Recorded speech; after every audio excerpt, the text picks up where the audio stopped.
Hey everyone, this is your Electronic Service Division trainer. Today I'm going to talk about how to change the color of the worksheets and how to group and ungroup those worksheets to get things done quickly. Let's say I wanted to change the color of this worksheet January.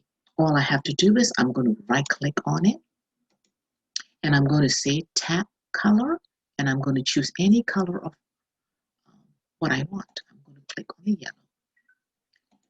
It doesn't seem like it was apparent when you are clicking on it, but when you click off it, the colors become very bright and obvious.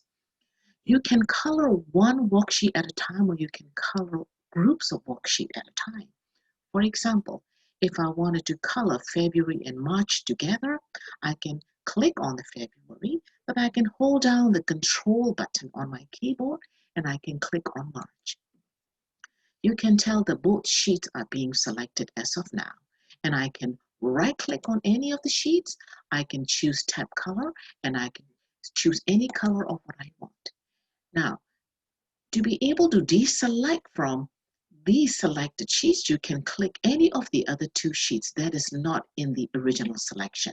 So either I can click on January or I can click on April, would have allowed me to see the colors properly. Now I wanted to show you how to change the inside of those worksheets at the same time, more than one worksheet at a time. Let's say I wanted to select January worksheet and I wanted to select the April worksheet to change the color of the first cell in number 1 at the same time. So I'm going to select January. First, I'm going to hold down the control button. I'm going to select the April.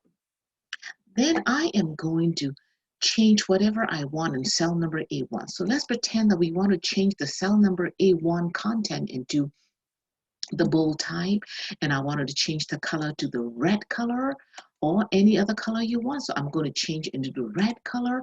What if I wanted to have the cell fill a different color? I'm going to choose maybe light beige color. Now I am going to let go of my selection. How do I let it go? Again, select any other sheets that is not in the original selection. So I'm going to click on either February or March.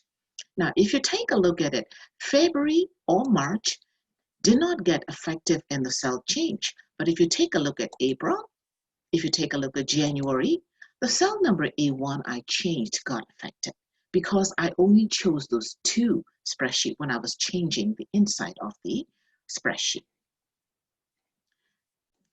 That is all for today. Again, this training is brought to you by the Electronic Service Division of the Summit County Public Library. Thank you for watching.